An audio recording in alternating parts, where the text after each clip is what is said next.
Okay, good morning ulit. Magandang araw po. Anong oras na ba ngayon? Alas 11 na pala. Okay, muling nagbabalik po ang inyong The Explorer, The Ilocana Explorer po. Magandang umaga po sa ating mga kababayan na nasa ibang bansa. Sa mansulok kayo dito sa Pilipinas naman, sana'y nasa mabuting kalagayan po kayo kahit medyo mabagyo. Okay? Alam niyo po ba mga kababayan, hindi na masyado napapansin. Ewan ko kung napapansin niyo pa rin, ano? Napapansin niyo po ba na hindi na po masyadong malimit po na makita po itong si dating Pangulong Duterte na nagpapa-interview sa mga mainstream media. Oo. Kahit sa mga vloggers nila, ano? Pati na rin po doon sa SMNI ay parang hindi na masyadong nai-interview itong si dating Pangulong Duterte. At parang naniniwala tuloy ako dito sa napanood ko kay Kawal Di Carbonell kung saan mayroon po siyang expose. Yan, okay, nakakatakot ito para sa kanila kung magkataon. Totoo kayang magkasama na sila ni Kibuloy na nagtatago? Oo, yan ang tanong eh. Aba, kung ganun, medyo malaking hamon po ito sa administrasyon. Pero pag nagkataon naman po, 2 birds in 1 stone, ika nga. Sabay silang mahuhuli talaga, no? Sa pool kayo, mga balbon. I-share ko lang po itong ilang parte po ng video ni Kawal Di Carbonell. Sana sir, huwag ka magagalit ha. Huwag ka magagalit. Ipi-play ko lamang yung maiksing parte ng video mo. Okay? Panoorin po natin sabay-sabay. Nasa Beijing ngayon, at parati po akong binibigyan ng mga update.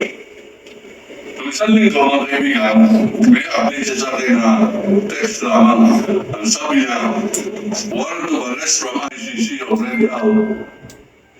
Ano po ibig sabihin niya? Ang warrant of arrest, mandamiento de arresto na nag-uutos sa ICC na ulihin na si Duterte ay na-issue na po publicly at ito po ay ready for service.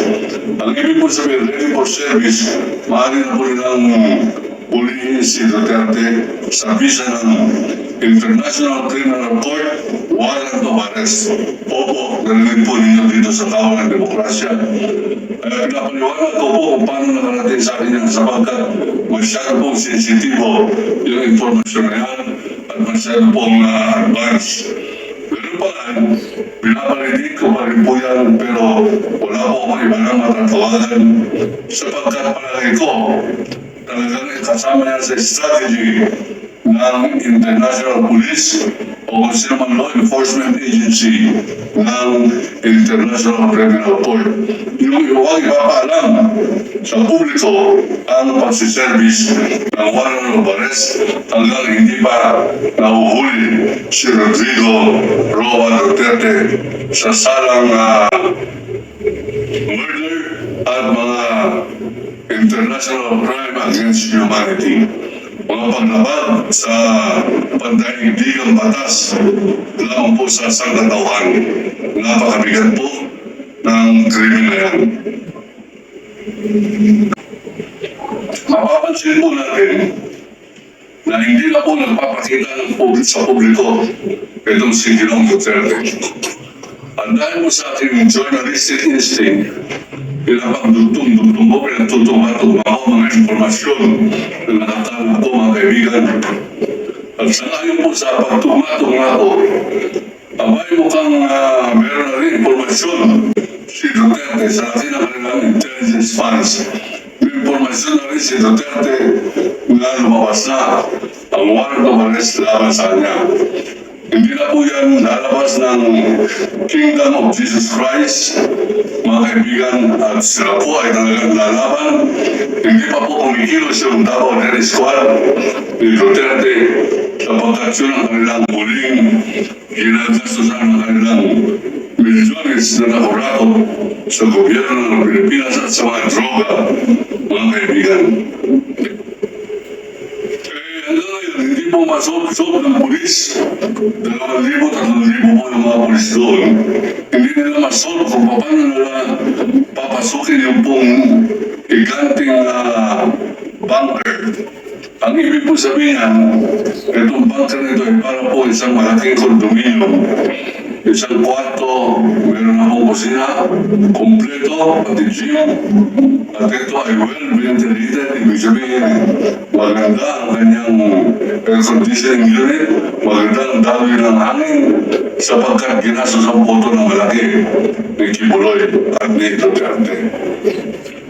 At para magkaroon po kayo ng idea, ang ating pong ibang informante naman na taga Davao, nagsabi sa akin na yung mga kinukonstruct yan bago maging presidente pa si Duterte, abay, 20 feet ang lalim bago po makarating ka doon sa pinakabubong, pinakatugtog ng kahon na yan. At ang haba po nung bunker, ang tabo ng bunker, ginaya po yan doon sa bunker ni Saddam Hussein na hindi niya nagamit sapagkat lumabas siya ng bunker at siya nahuli, siya dinitay.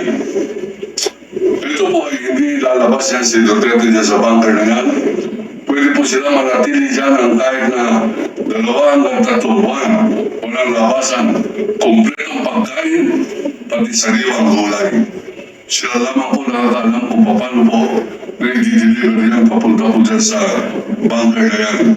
Ang haba po, sangayon po sa ating informante ng mga ang kanilang tatay naging karpintero dyan. Ang haba ay 40 feet. Ang lapad ay 20 feet. At ang kapal po ng kanyang pintuan na bakal ay 3 feet. Ganyan po ang kakapal na bakal yan. Yung mga bubong niya po, buhos siya na semento. Ang kanyang gilid, buhos sa semento. Sa makatuwid, kahit na magdilubyo ang bomba sa taas, hindi po yan masasari. Nandiyan ngayon si Kibuloy, nandiyan si Duterte sa... So ayan po mga kababayan, napanood naman po nating sabay-sabay yan. Okay, nasa sa inyo na po kung maniwala kayo o hindi. At ang sa akin lamang, kung totoo man itong sinabi po ni Kawal D. Carbonell, medyo nga talaga mainit na nga ang puwet ng mga hinahanap ng ICC. Pa-comment naman po kung ano po ang inyong salubin patungkol po dito sa video na ito. Maraming salamat, magandang araw po sa ating lahat muli.